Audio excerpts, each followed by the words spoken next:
Welcome to the Mr. Beacon podcast. This week we are interviewing a friend of the Mr. Beacon podcast, Dominique Guinard, and we're talking to him about the phenomenon of digital product passports. DPP, it's a concept. It's the subject of some legislative drivers. It's closely associated with the idea of having serialization platforms, visibility into the provenance of a product. There's a ton of use cases that are really disruptive that all relate to DPP. And it's a buzzword that's being used in all sorts of conferences about IoT. So Dominic is the VP of Innovation at a company called Digimarc. We've featured them, and there's an episode where we described their digital watermarking technology, really amazing, visible digital watermarks. Dominic was one of the founders of a company called Everything. He's been on the podcast 3 times before. He's very active in the GS1 standards community, and the past episodes are great introductions to the concept of digital link. The EPCIS 2.0 standard, which is a way of exchanging metadata that relates to products and sensing events. It's a subject in its own right. And then the very first time I met with Dominic was actually in London, and I interviewed him about this book, which I highly recommend. It's practical, it's hands-on, it's all about how to use Raspberry Pi and getting your hands dirty with web services and the Internet of Things. So enjoy the interview.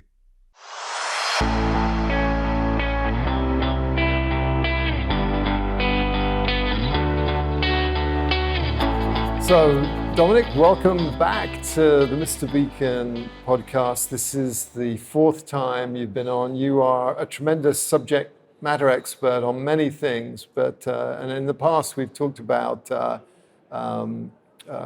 Digital Link and EPCIS and your book, but this time it's to talk about DPP, Digital Product Passports, and I want to tap into your massive brain and get the lowdown on what, why, and how of DPP, and maybe we should just start off with a quick overview of what is a digital product passport. So what exactly digital product passport is going to be is still being defined, and that's very important to say, right? I think everything we'll say during this discussion is subject to changes because there is no regulation written in stone yet in terms of what's DPP really going to be, but the conversations are really happening now.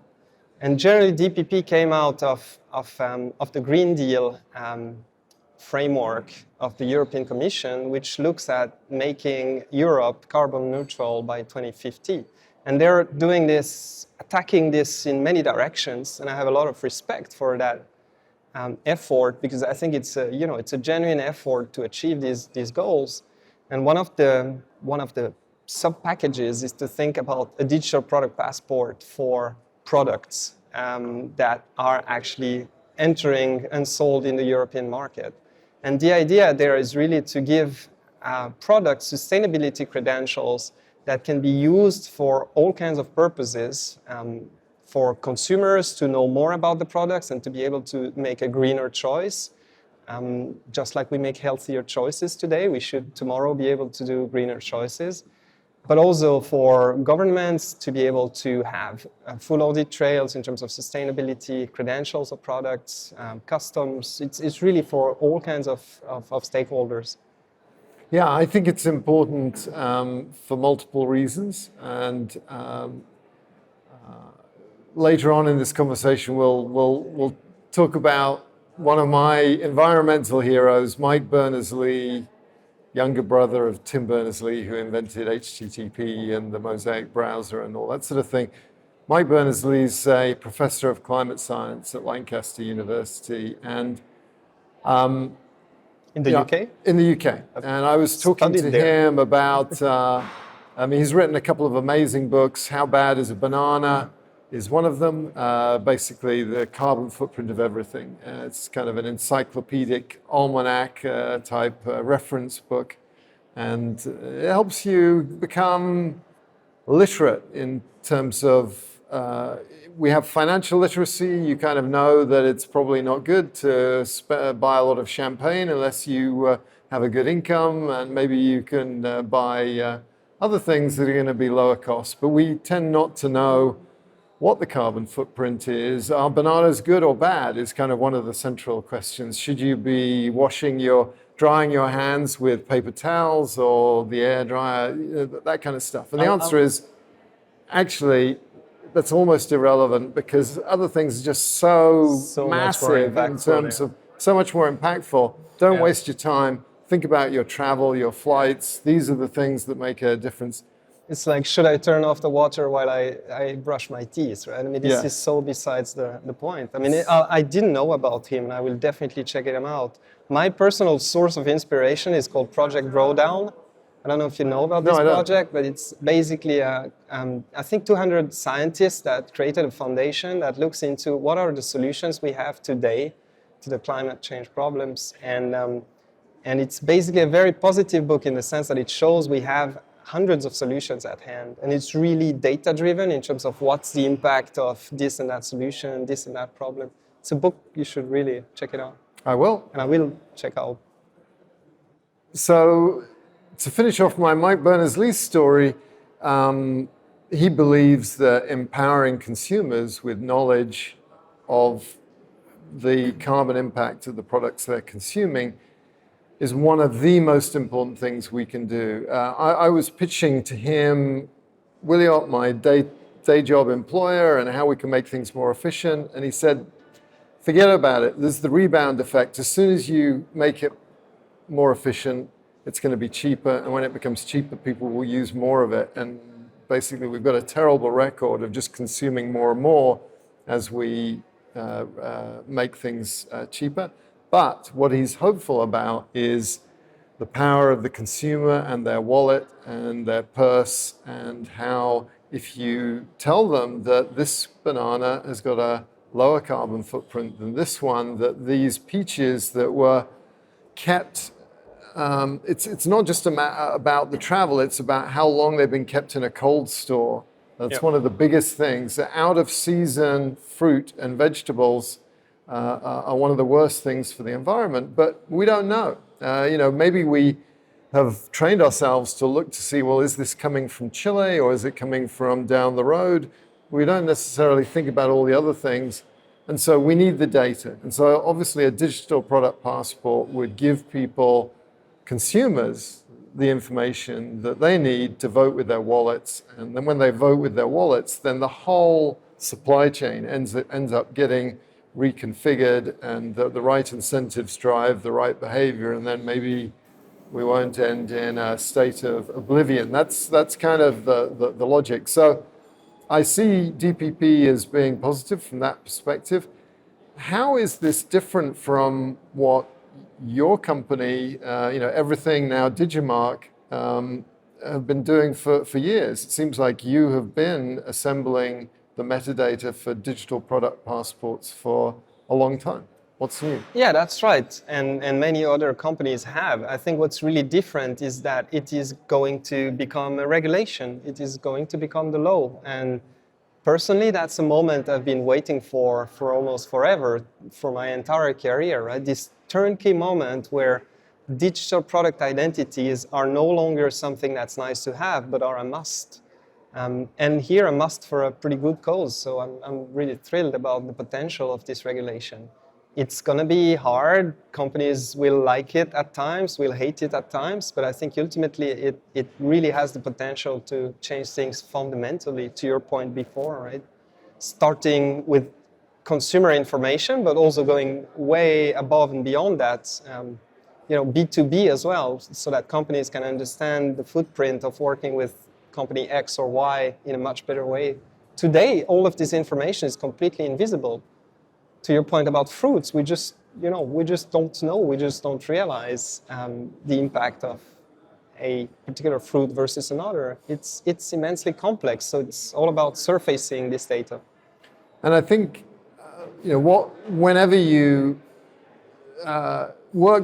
start thinking about how you work towards this ideal of informing consumers about the carbon footprint, you suddenly realize how complicated it is. There's this thing called Scope 1, Scope 2, Scope 3 emissions, which we've talked about in other episodes. But basically, the Scope 3 includes all of the suppliers that are feeding into, say, a retailer.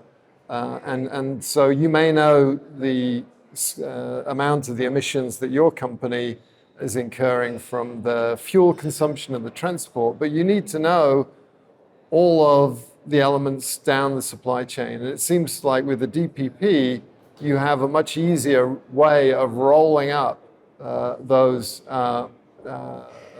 numbers to give you something that is meaningful and accurate.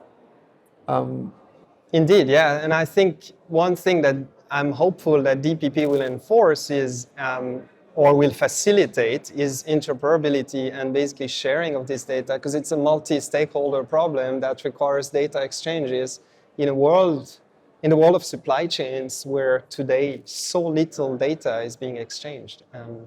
I think it's just one important aspect about DPP. It's not only about carbon footprint, it's also about other ways to improve the environmental footprint of products by, for instance, there's a strong emphasis on reuse, recyclability, on being able to replace parts of products. And DPP should cover also electronic products where there'll be a mandate for electronic product suppliers to basically offer ways of repairing products and changing spare parts. I think that's also a very good step. And what is the state of the legislation? Do you have a sense of that? Yeah, I mean, so it's a bit hard to give a definitive answer. I'm, first of all, not affiliated with the European Commission, so I don't have the exact data, but there is a core regulation called the ESPR, and that core regulation is pretty much finalized and being discussed by the different member states and should be signed pretty quickly. I'd say within 2024, we'll see that core regulation signed. Now, that core regulation, again, the ESPR, is basically the common factor across the board of all verticals that DPP will impact. It doesn't say, for instance, if you are an apparel company, here's what you have to do, here's the data you have to provide, here's the identifier you need to have on your shirt. But it says everything that's common across all industries. And then there'll be delegated acts on a per vertical basis that will be written in the next few years that will really say, okay, well, specifically for apparel, this is the kind of things you'll have to think about. For other sectors, there'll be another delegated act. Transversal to this, there are also a few other regulations that are now being modified to refer to DPP. So that's, for instance, the case of the construction product regulation, which is already in force to basically allow more circularity and more recyclability in the construction product industry. Now, this regulation is being modified. There's a draft that's actually referring back to DPP. So there will be a lot of other regulations that will now refer back to DPP. And so for these transversal regulations, it might go a bit faster because the regulations are already in place. It's just a modification. And I'd heard with car batteries that was one of the aspects that's moving faster. That's one of the first ones. Again, here there are also additional regulations that are referring to DPP, so pretty similar to the construction product regulation. So yeah, these are some of the sectors where it's going to go the fastest. So is there anywhere that people can go to get a sense of what the data elements are going to be that need to be maintained as part of a digital product passport? Yeah, there are a few sources. I mean, there's the European Commission had a great idea, which is to basically also launch a a kind of project, a side project with different partners which only goal is to promote what DPP will be like and to incubate what DPP will be like. That project is called CIRPAS, with several partners across Europe, and so that's a great source in terms of finding the data about what DPP is shaping up to be like. In terms of the data formats, that's not defined yet. That's going to be defined in the delegated acts, and there are several working groups that are working on this. With Digimarc, we're part of the GS1 Circularity mission-specific work group that's looking at how can GS1 standards contribute to the DPP. That's not the only one, but it's an interesting place to start. But again, these data formats is something that's not defined yet. Yeah, I can imagine GS1 could have a major part to play in that. So I think we don't know the exact schema that's going to be put in place, but I don't think that means we have to do nothing, right? It's not like waiting for that. What should companies and professionals be doing to get ready? Digital identities for products, that's a given, right? That's something that's already in the ASPR, and that's something that you need to have as a brand. You will need it in the future, so you better start thinking about it now. And we see that very much in some of the sectors where we work. Apparel is an example where all brands of a significant size are now seriously thinking about, okay, we need digital identities on our products, ideally serialized, because that's for sure going to be part of the ground layer is going to be you need digital identities and accessible digital identities. I think there the European Commission was pretty wise in already specifying things like these digital identities need to be consumer accessible, need to be easy for consumers to get information from. So I think that's where standards are going to be thriving because, that standards obviously allow for easier access and more interoperability. This is interesting. So this provision about it must be consumer accessible kind of potentially is going to break down some of the walls, the obfuscation, the hiding of data, which, in the past you've gone into a store, and I've told this story many times before, but I go to this organic food store near my house. It's called Jimbo's. And they have these little signs that say, this was harvested this date from this farm 34 miles away. And it's like, I'm spending a lot more money buying that because it just makes me feel like I trust where it's coming from, and it's probably less likely to kill me. It's going to taste better. And this is from a supply chain that is transparent. It just makes me feel good about the food that I'm consuming. Most consumers, most stores do not expose that information. And I think a lot of the time, the supply chain is filled with actors that really don't want to share that information for maybe legitimate commercial reasons. They don't want to have the retailer doing an end run past them. And do you see this potentially changing that? Yeah, and it's a problem I've seen throughout my entire career. Sharing data in the supply chain is definitely not a given. And definitely can change that. I think this is the power of regulations. This is really where regulators can help with problems that just the industry is not going to tackle unless they have to. So I think that's the exciting part of DPP. So, reasons to be happy if you're in Europe. What about the US? Do you think this is just going to be a no-op, or will there be some repercussions in the US? Yeah, I had a lot of discussions around that with customers and prospective customers who told me, we're in the US, we're a US brand, it doesn't really matter for us.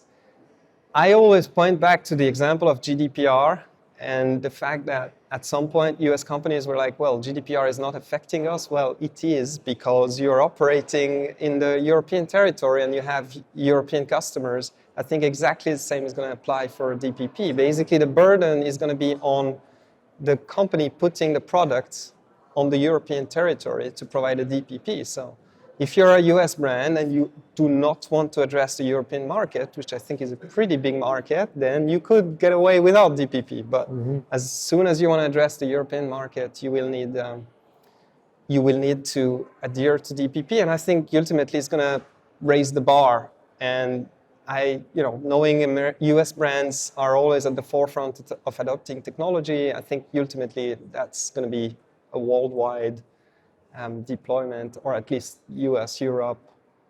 Yeah, and I wonder if markets like California are likely to look at what's happening in Europe and potentially copy it. There's a chance that would be.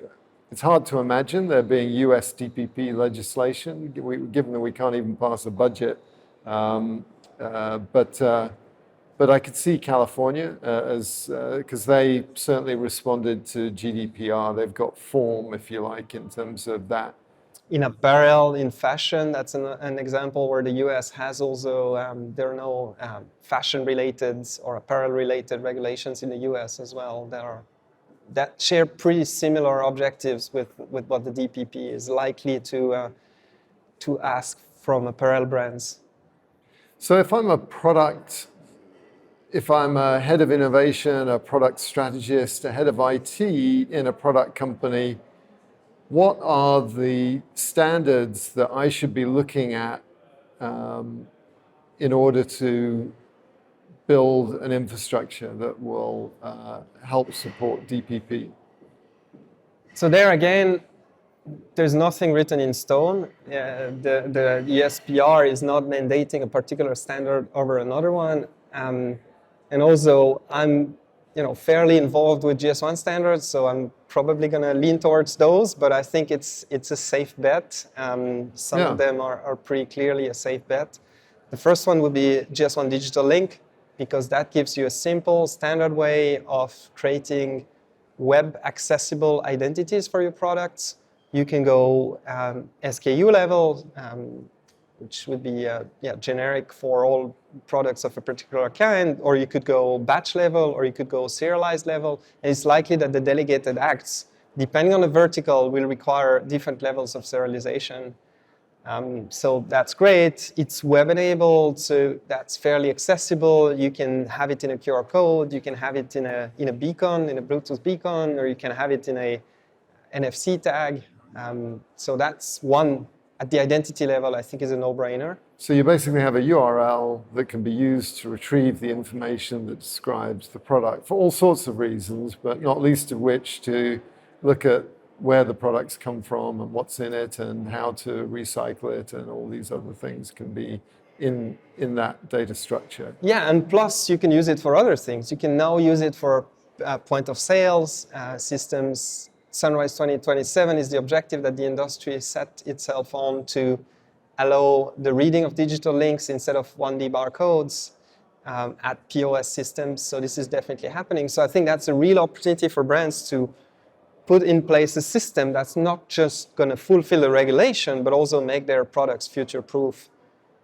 So I'm really excited about Digital Link and its powers. And of course, we have a whole podcast on that people can go back and retrieve. But just say a little bit more about this Sunrise initiative. Is this a GS1 initiative? It's a GS1 US initiative primarily, and then GS1 Global did relay it. And I think it was a super nice initiative to basically kind of motivate everyone around the GS1 ecosystem to start embracing the 2D code, because it has so much powers, including for regulatory reasons, but not only.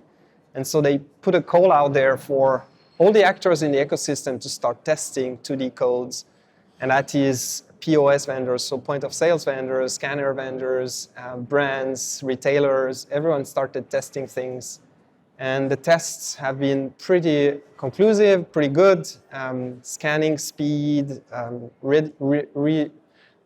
readability using existing scanners is pretty good. It's primarily a software upgrade. So I think overall the industry is getting ready for it. Very good. And of course our phones can read it readily today, right? So that's great.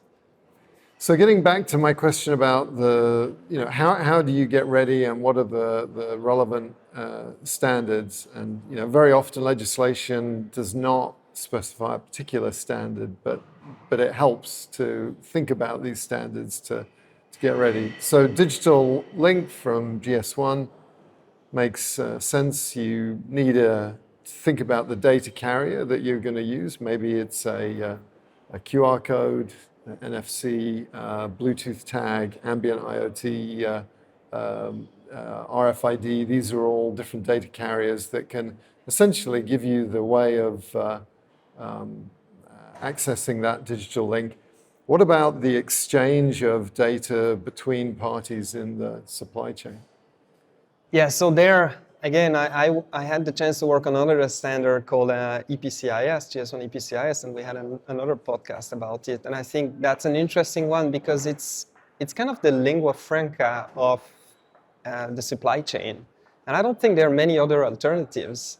And EPCIS used to be pretty outdated, and we worked on version 2.0 to basically bring it to the web, and it's likely also to be one of the core components of future solutions because it gives you a way to capture supply chain events, including sensing data, which might be quite interesting for Williot, right? That's part of the upgrade of 2.0. You can also capture sensing data, and it gives you a way to share this data amongst different suppliers and different partners because it also specifies an API to share the data. So I don't think it's going to be required to use EPCIS, but I think it's the de facto standard for supply chain events, so likely to be used as well. I mean, could you use EDI? You could, I suppose. I'm also not a specialist of EDI, but EDI is more about specific transactions, more replacing paper documents rather than full digital traceability. Yeah. It seems like those schemas are around, advanced shipping notices, and it's not going to be as good a fit for the rich metadata that is already contemplated within EPCIS. Yes. Yeah. Okay. Well, we've covered a lot. Is there anything that we should have talked about to get people ready to, start drilling into this subject? Well, and maybe if I can go into another standard that I think would be interesting is I think with Digital Product Passport, there's also a potential to resolve or at least reduce the greenwashing opportunities for brands or the greenwashing that's being applied by certain brands. And I think one thing that isn't really a core part of the discussions right now, but might be in the future, in future versions of the DPP, is about being able to authenticate transactions and the actors who perform transactions. So we've been working on a European research project called Agro to Circular, where it's about recyclability of plastic and food waste in the agricultural sector. And one of the requirements was, can we make certain sustainability claims verifiable? For instance, my product contains X% of bioplastic, but it's easy to make that claim, but unless you can verify it one way or the other, it's not that useful. And so that's where another standard could help, the W3C verifiable credentials, which is essentially a way of creating credentials for people and organizations so that you could sign these claims. So now I'm saying that this product contains bioplastic. Well, I'm using my digital signature, which has been approved by a government, and I'm part of an organization that has been approved to make claims such as this contains bioplastic. And I'm using this to sign my supply chain event that says there is bioplastic in this product. So the verifiability of these claims, I think, will be, as we get more sophisticated, an important aspect. That would be awesome. I can imagine that there's some real business benefits to having that kind of quality information to back. If you're selling a luxury product or something like that, then having that authentication method to attest to something would be really valuable. Yep. Since you've been on the podcast 3 times already, I'm not going to ask you about the music, unless you have 3 songs that you want to talk about. Do you want to talk about songs? So I have another question. Let's go for the other question. The other question is, you mentioned in a very witty way during one of your presentations or panel discussions at this event that we're at, that you were a vegetarian. And I'm like vegetarian curious, I would say. I am definitely cutting down the meat in my diet. If there's an option to not eat meat, then that's what I'm doing. And I'm interested in how that's been for you, how long you've done it, why? Yeah, it's an old story. Basically, it was 38 years ago when I was 4 years old. I decided that I didn't want animals to be killed to eat them. So I decided to be vegetarian. I don't fully recall it, but my parents do. Yeah. And that's since then I've been vegetarian forever. And how do you find it, like if you're in Germany or somewhere like that? It's actually quite easy. I think the country where I had the most challenges was France, probably, because they have a culture of meat that's very, very deep. Otherwise, most countries are very vegetarian friendly, or they have become. It wasn't easy as a child, actually, but nowadays it's a trend, and the sustainability aspect of being vegetarian beyond animal welfare is a real good reason today. We know the meat industry has such a heavy impact on carbon emissions that it comforted me in being vegetarian. Yeah, that's definitely been one of the drivers for me as well, and health as well. Yeah. When I was 18, I didn't want to be vegetarian anymore because I got bullied, and it was a tough time for vegetarians back then. So I went to my doctor and I told him, look, I mean, I don't want to be vegetarian anymore, but I don't know how it works after having been vegetarian for such a long time. Yeah. And I did a blood sampling, and he told me, I've never ever seen a blood like that, so please do not change anything. So really? Because it was good? Yeah, it was so good. The cholesterol levels, the good cholesterol was great. The bad cholesterol was inexistent. Yeah, that's definitely one of my drivers. My cholesterol was not good. And so I started biking to work, and the bike was actually inspired by Mike Berners-Lee, who's a climate scientist, and he wrote a couple of great books. And in those books, he talks about the fact that taking an electric bike is the best way to travel. It's actually even more eco-efficient than cycling, because when you cycle, you burn the calories, and especially if you have a meat diet, then you end up... That's a good point. Yeah, I didn't ever thought you about end up creating more pollution. So you have an electric bike now? I have an electric bike, and I started off just cycling in 2 or 3 times a week, and then the mental benefits. I was just getting I got addicted to the endorphins, and I was like in a really bad mood when I was taking the car in, and I felt great when I was cycling in, and I was losing the weight, and just a virtuous cycle. So I now, I very rarely take my car in, and so I'm saving money as well. It's great. Well, good for you. So next time we talk, you're a vegetarian, right? Yeah, certainly heading in that direction. Very good. Well, thanks, Dominic. I always enjoy the personal part of our conversations as well as the business side. Me too. Thanks for watching this episode of the Mr. Beacon Ambient IoT podcast here on YouTube. You can listen to this episode on iTunes, Spotify, or wherever you get your podcasts. If you enjoyed it, please like and share this video. And be sure to subscribe for more videos. For more information about Wiliot, Ambient IoT, and IoT Pixels, head over to wiliot.com.